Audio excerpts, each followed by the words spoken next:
वहां विकास। आप बीते 2 साल के ट्रेंड को देखिए। हरियाणा में लगातार तीसरी बार बीजेपी सरकार बनी। महाराष्ट्र में बीजेपी की जोरदार विजय हुई। दिल्ली में अभूतपूर्व जीत हासिल हुई। बिहार में भी हमें पहले से बड़ी विजय मिली।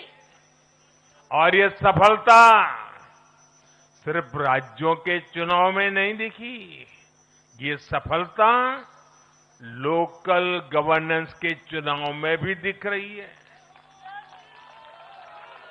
साथियों, अभी 10 दिन पहले गुजरात के स्थानीय निकायों के परिणाम आए हैं।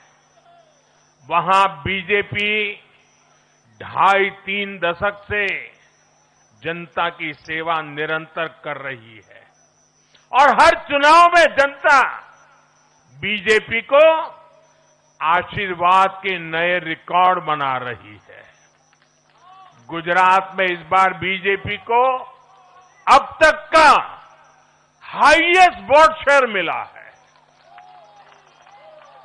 ये भाजपा की गुड गवर्नेंस नीतियों की सफलता का बहुत बड़ा उदाहरण है।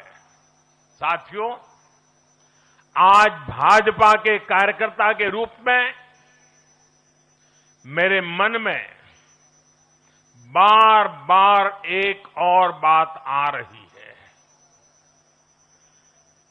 और वो बात यह है कि डॉक्टर श्यामा प्रसाद मुखर्जी की आत्मा को आज कितनी शांति मिली होगी।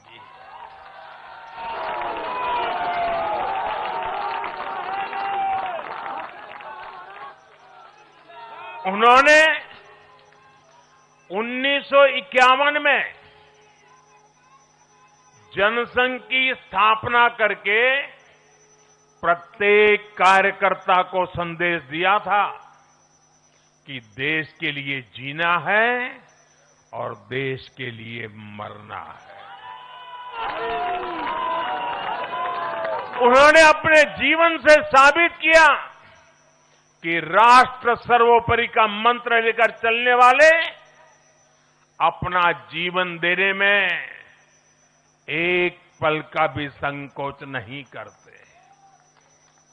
साथियों, डॉक्टर मुखर्जी ने पश्चिम बंगाल को भारत का हिस्सा बनाए रखने के लिए एक बड़ी लड़ाई लड़ी थी।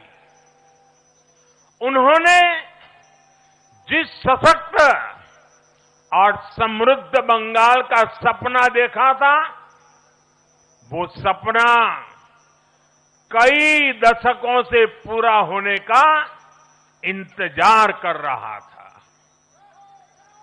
आज 4 मई 2026 को बंगाल की जनता ने हम भाजपा कार्यकर्ताओं को वो अवसर दिया है।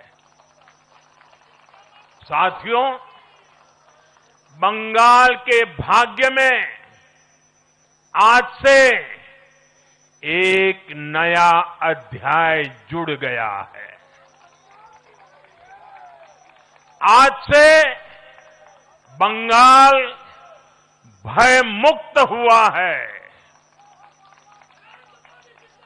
विकास के भरोसे से युक्त हुआ है।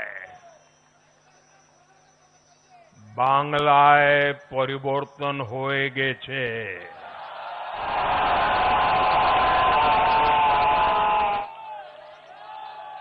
साथियों, इस जीत के साथ साथ वंदे मातरम के 150वें वर्ष में भारत माता को और ऋषि बंकिम जी को बंगाल के लोगों ने अपना सादर नमन प्रेषित किया है। योगीराज श्री अरविंदो को भी मतदाताओं ने ऐतिहासिक श्रद्धांजलि दी है। साथियों, बंगाल में हमारे कितने ही कार्यकर्ताओं ने अपना जीवन इस जीत के लिए समर्पित किया है। भाजपा की कितनी महिला कार्यकर्ताओं को तमाम अत्याचार सहने पड़े हैं। आप कल्पना नहीं कर सकते कि केरल में और बंगाल में भाजपा के हर कार्यकर्ता को कितनी मुसीबतें झेलनी पड़ी है, उन पर कितने जुल्म हुए हैं, कितने अत्याचार हुए हैं। मैं आज बंगाल में भारतीय जनता पार्टी की सफलता का श्रेय ऐसे सभी कार्यकर्ताओं को, उनके परिवारों को देता हूं। मैं जीत बंगाल की जनता को समर्पित करता हूं।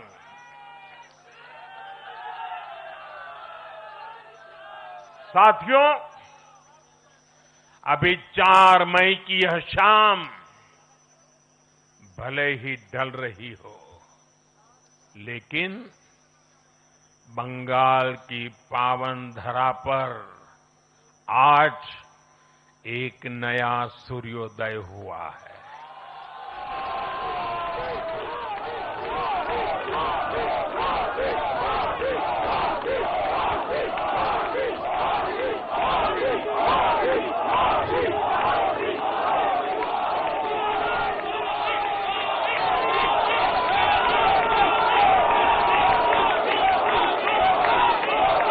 एक ऐसा सवेरा, एक ऐसा सवेरा जिसका इंतजार पीढ़ियों ने किया है।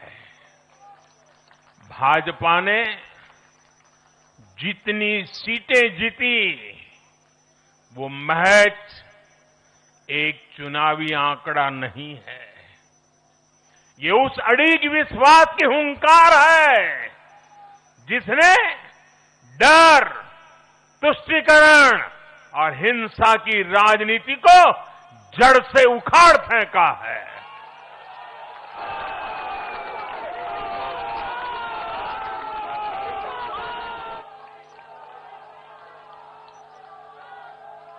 साथियों, आज से बंगाल के भविष्य की एक ऐसी यात्रा शुरू हो रही है जहां विकास, अटूट विश्वास और नई उम्मीदें कदम से कदम मिलाकर चलेगी। मैं आज हर बंगालवासी को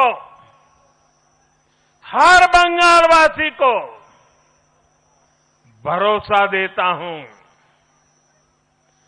बंगाल के बेहतर भविष्य के लिए भाजपा दिन रात एक कर देगी। बंगाल में अब महिलाओं को सुरक्षा का माहौल मिलेगा, युवाओं को रोजगार मिलेगा, पलायन रुकेगा। पहली कैबिनेट में ही आयुष्मान भारत योजना को हरी झंडी दिखाई जाएगी और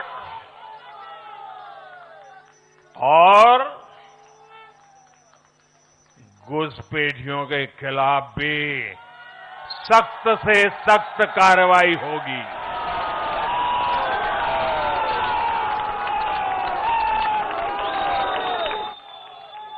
साथियों, इस महाविजय की दहलीज पर खड़े होकर हम गुरुदेव टैगोर को भी याद कर रहे हैं। 25 वैशाख 9 मई का दिन दूर नहीं है। हमारा संकल्प भी वही होना चाहिए जो उनका स्वप्न था। एक ऐसा परिवेश जहां मन भय मुक्त हो और सिर ऊंचा हो। और बीजेपी बंगाल में ऐसा भय मुक्त वातावरण बनाकर दिखाएगी, ये मोदी की गारंटी है।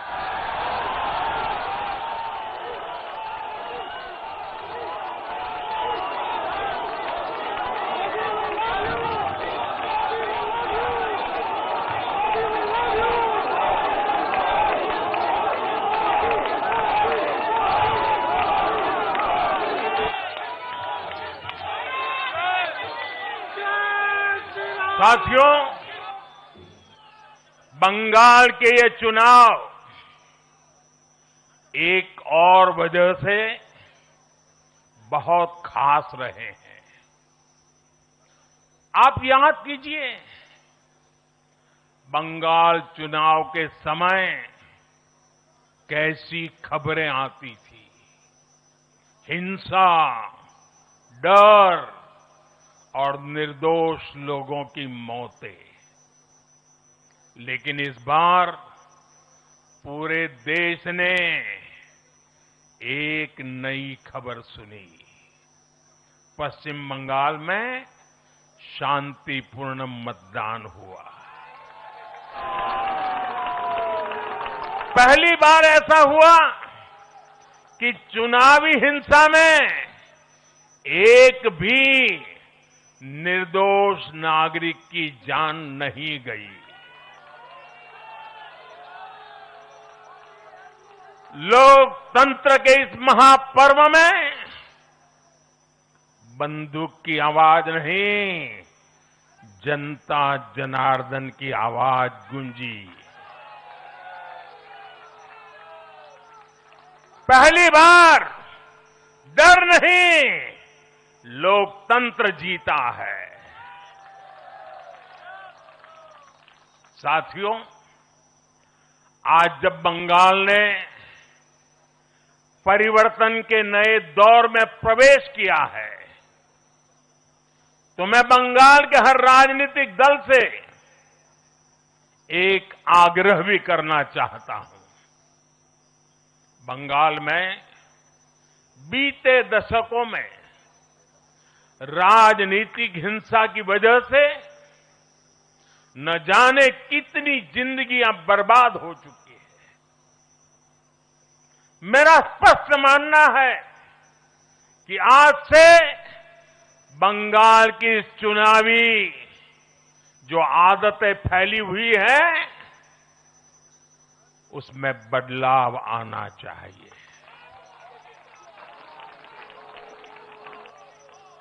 आज जब भाजपा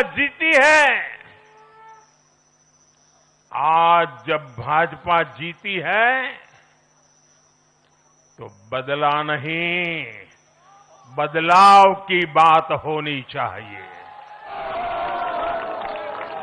भय नहीं, भविष्य की बात होनी चाहिए। मेरी सभी राजनीतिक दलों के कार्यकर्ताओं से अपील है, आइए हिंसा के इस अंतहीन चक्र को हमेशा के लिए खत्म करें।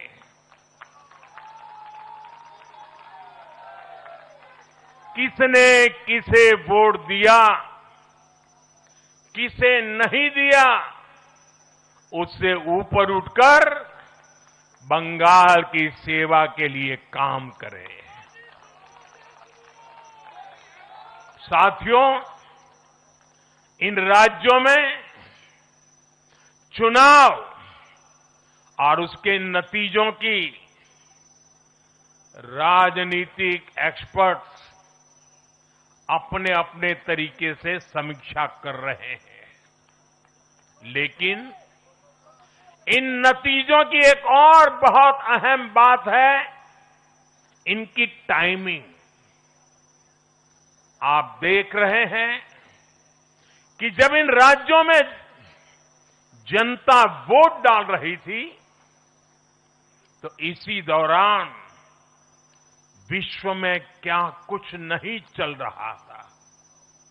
जगह जगह युद्ध के सायरन बज रहे थे, अस्थिरता और अराजकता का माहौल रहा, वैश्विक अर्थव्यवस्थाएं संकट में दिखी और उस दौरान भारत का जन जन स्थिरता के लिए वोट दे रहा था।